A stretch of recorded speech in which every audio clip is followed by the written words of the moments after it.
5 गरीब बहू का एक फ्रिज। सुजाता अपनी चारों बहू को डॉक्टर के पास लेकर जाती है। डॉक्टर साहब जरा चेक कीजिए, मेरी चारों बहुओं को आखिर क्या हो गया है। इनके छोटे छोटे दाने निकल रहे हैं जैसे घमौरी में होता है। देखिए, गर्मी के कारण आपकी चारों बहुओं को घमौरी हो गई है और अगर ऐसा ही रहा तो ये पूरे शरीर पर फैल जाएंगी। मैं कुछ दवाई दे देता हूँ और साथ में ये एक पाउडर है, रात के समय अपनी चारों बहू को लगवा देना। डॉक्टर से दवाई लेकर सुजाता अपनी चारों बहू के पास वापस घर लौट आती है। घर लौट कर आने के बाद वह चारों अपनी सास से कहती हैं, माँ जी ये तो होना ही था। आखिर हमारे घर में इतनी गर्मी जो है, एक पंखा तक तो है नहीं। पूरे दिन हमें हाथों के पंखे से ही काम चलाना पड़ता है। हाँ माँ जी, हमारे घर में न कूलर है न पंखा है, और तो और हमें गर्म खाना खाना पड़ता है, और वो भी इतनी गर्मी में। और आपको पता है कई बार तो खाना भी खराब हो जाता है, जिसके चलते हम सभी खराब खाना भी खा लेते हैं। अरे तुम्हें चिंता करने की जरूरत नहीं है, डॉक्टर ने दवाई दे दी है। अब तुम्हारी घमौरी भी ठीक हो जाएंगे और तुम्हारी तबीयत भी ठीक हो जाएगी और किसी का पेट भी खराब नहीं होगा। सुजाता ऐसा कहकर वहाँ से चली जाती है, जिसके बाद चारों बहू आपस में बातें करने लगती हैं। हमारी सास को कुछ नहीं हो सकता, खैर छोड़ो, अब क्या ही कर सकते हैं। हाँ हाँ, तुमने बिल्कुल सही कहा। वैसे मुझे बहुत जोरों से भूख लगी है, चलो कुछ खा पी लेते हैं। चारों की चारों बहू रसोई में जाती हैं और खाना खाने के लिए खाना ढूंढती हैं, लेकिन सारे खाने में सड़ने की बदबू आने लगती है। अरे ये क्या, सुबह ही तो मैंने खाना बनाया था, लेकिन ये खाना तो खराब हो गया। इसी प्रकार खराब खाना खाने से हमारी तबीयत बिगड़ती है। अरे खाना तो खराब होना ही था, आखिर इतनी गर्मी जो है। हम लोग क्या खाना खाएंगे, खाने के लिए तो कुछ भी नहीं है। एक काम करते हैं, थोड़े से चावल पड़े हैं, उसकी खिचड़ी बनाकर खा लेते हैं, क्योंकि हमें अभी दवाई भी खानी है और खिचड़ी थोड़ी ठंडी भी होती है, तो हमारे पेट के लिए भी सही रहेगी। हाँ हाँ, थोड़ी सी खिचड़ी माँ जी को भी दे देंगे, उन्होंने भी सुबह से कुछ नहीं खाया है। सुजाता के 5 बेटे थे, लेकिन उसके 4 बड़े बेटे कोई काम नहीं करते थे। वहीं छोटा बेटा शहर में रहता था और वही थोड़ा बहुत खर्चा भिजवा दिया करता था। गरीबी के चलते वो चारों बहुएं अपने लिए खिचड़ी बना लेती हैं, जिसके बाद वो चारों खिचड़ी खाकर अपनी दवाई खा लेती हैं। ऐसे ही कुछ दिन बाद करण शहर से परिवार से मिलने के लिए वापस गाँव लौट आता है। आप चारों तो बहुत सुंदर लग रही हो भाभी जी, कितने दिनों बाद मैं आप सभी से मिल रहा हूँ। वैसे यहाँ ठंडा पानी मिलेगा क्या? हाँ हाँ, क्यों नहीं, ये लीजिए ठंडा पानी। सुप्रिया मटके के अंदर से पानी निकालकर करण को दे देती है। करण मटके का स्वादिष्ट पानी पीता है और खुश हो जाता है। अरे वाह, ठंडा न सही मटके का स्वादिष्ट पानी तो पीने को मिला। चलो जो भी है ठीक है। करण कुछ दिन तक अपने घर पर रहता है, तभी सुजाता उसके लिए लड़की ढूंढना शुरू कर देती है। अच्छा होगा कि समय पर तुम्हारी शादी हो जाए, क्योंकि फिर तुम्हारी उम्र दिन प्रतिदिन बढ़ती जाएगी, तो लड़की ढूंढने में मुश्किल हो जाएगी। हाँ हाँ, मुझे तो पता ही था। माँ, आपने मुझे गांव इसलिए बुलाया है ताकि आप मेरी शादी करवा सको, लेकिन मुझे कोई आपत्ति नहीं है। सुजाता सांवली लड़की ढूंढकर अपने बेटे करण की शादी करवा देती है। अपनी पत्नी को देखकर करण कहता है, माँ, आपको मेरी शादी करवाने के लिए ये सांवली लड़की ही मिली थी? देखो बात ऐसी है, सलोनी बहुत अच्छी है और वह इन चारों की तरह नहीं है। जब देखो आए दिन किसी न किसी तरह बीमार ही पड़ी रहती है। कम से कम सलोनी को ऐसे माहौल में रहने की आदत तो है। सुजाता के कहने पर करण अपनी पत्नी के साथ कॉम्प्रोमाइज करके रहने लगता है, लेकिन धीरे धीरे दिन बीतने लगते हैं और सलोनी कुछ भी बनाती वो फौरन खराब हो जाता। मैंने सुबह ही तो खाना बनाया था, लेकिन देखो सारा खाना खराब हो गया है। बस यही तो बात है, इस घर में इस बात को कोई नहीं समझता। हाँ हाँ, हम जो भी खाना बनाते हैं हमें उसे उसी टाइम खाना पड़ता है, नहीं तो गर्मी के चलते वो खराब हो जाता है। अगर ऐसी बात है तो इस घर के अंदर एक फ्रिज होना चाहिए, जैसे मेरे मायके में था। फ्रिज होगा तो कोई खाना खराब नहीं होगा और हम लंबे समय तक उसे कभी भी खा सकते हैं। सलोनी की बात सुनकर वो चारों फ्रिज का नाम सुनकर अचंभित रह जाती हैं। अरे वाह, ऐसी भी कोई चीज होती है क्या जिसमें खाना रखो तो वो लंबे समय तक ठीक रहे? ये फ्रिज होता क्या है, मुझे तो समझ ही नहीं आ रहा। आखिर फ्रिज किस चीज का नाम है? उनकी बातें सुनते ही सलोनी हंसने लगती है। ये भगवान, लगता है इस गांव में किसी को भी फ्रिज के बारे में कुछ भी नहीं पता है। तभी फ्रिज का नाम सुनते ही सुजाता वहाँ पर आ जाती है। ये फ्रिज होता क्या है? सलोनी अपने घर के सभी सदस्यों को फ्रिज के बारे में बताती है, जिसे सुनकर सभी लोग बहुत खुश होते हैं। और ये सब सुनकर करण कहता है, मैं इतना पढ़ा लिखा हूँ और मेरे परिवार को इतना भी नहीं पता कि फ्रिज क्या होता है। चलो कोई बात नहीं, अब तो तुम सबको पता ही चल गया होगा। वैसे माँ, मुझे लगा था कि आपने मुझसे एक गवार लड़की की शादी करवा दी, लेकिन मैं गलत था। सलोनी तो बहुत पढ़ी लिखी है और समझदार भी है। हाँ ये बात तो ठीक है, लेकिन तुम तो जानते हो ना हम लोग कितने गरीब हैं और हम ऐसी चीजों का भुगतान नहीं उठा पाएंगे। यहाँ तो घर का खर्चा ही नहीं निकल पाता, तुम लोग फ्रिज की बात कर रहे हो। अरे माँ जी, आप ऐसी बातें क्यों कर रही हो? अगर आपके बेटे घर का खर्चा चला सकते हैं तो आपकी बहू काम करके घर की बचत के लिए पैसा भी कमा सकती है। हम पांचों मिलकर अगर कमाएंगे तो इस घर की जरूरत की चीजें तो ला ही सकते हैं।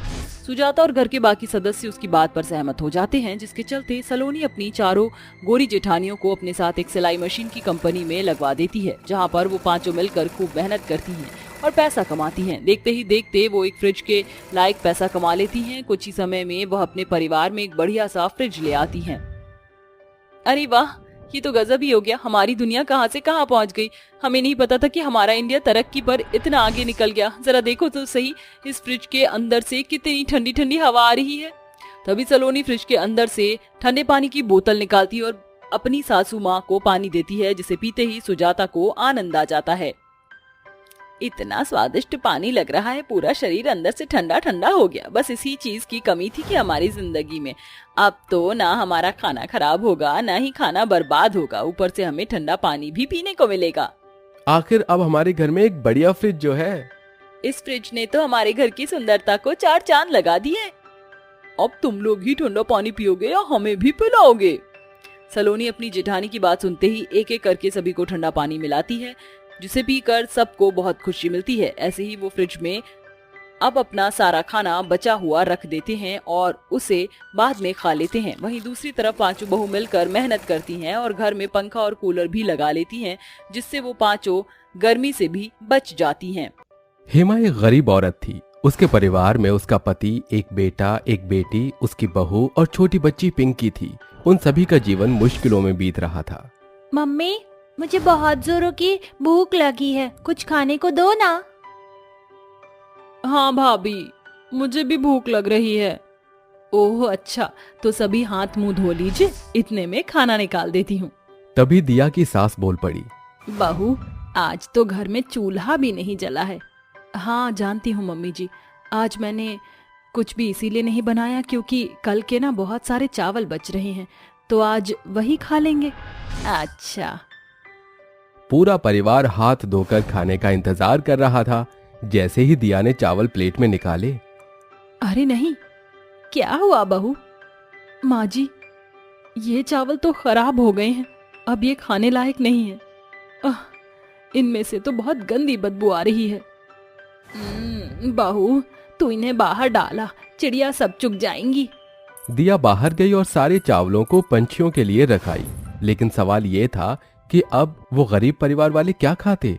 हे भगवान, इस गरीबी से तू ही हमारा पीछा छुड़ा सकता है, हमारी मदद कर। इस गरीबी और गर्मी ने मिलकर हमारी जान ले ली है। माँ जी, अब क्या करें? अरे करना क्या है, दिखता नहीं है कि तुम्हारी बच्ची किस तरह भूख की वजह से बेचैन हो रही है। राहुल, जल्दी से उठ और आज होटल से कुछ खाने को ले आ। बेचारा राहुल तपती हुई गर्मी में अपने परिवार का पेट भरने के लिए किसी होटल की तलाश करने लगा। तो वहीं दूसरी तरफ, इतनी गर्मी में न जाने राहुल कहाँ भटकेगा। वैसे कोई ऐसी चीज भी होनी चाहिए जिससे खाना सही रह सके। ये क्या बात हुई बाबा, खाना तो खराब हो ही जाता है, ऐसी कोई चीज नहीं होती जिसमें खाना खराब ना हो। तभी दिया बोली, नहीं किरण, ऐसी एक चीज होती है जिसमें हम अपनी खाने पीने की चीजों को सही रख सकते हैं। ऐसा क्या है बहू? हाँ मम्मी जी, उसे फ्रिज कहते हैं। आप जानती हो, मेरे मायके में फ्रिज था तो मेरी माँ खाने पीने की सभी चीजें उसी में रखा करती थी। ऐसा करने से हमारी सभी चीजें ऐसी गर्मी में भी ठीक रहती थी। अरे हाँ, ऐसे तो ना जाने इस दुनिया में क्या क्या अला बला होता ही है।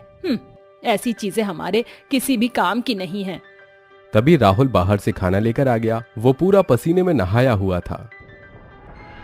ये लो दिया, अब जल्दी से पिंकी को खाना दे दो और मेरे लिए एक गिलास लस्सी बना देना। जी।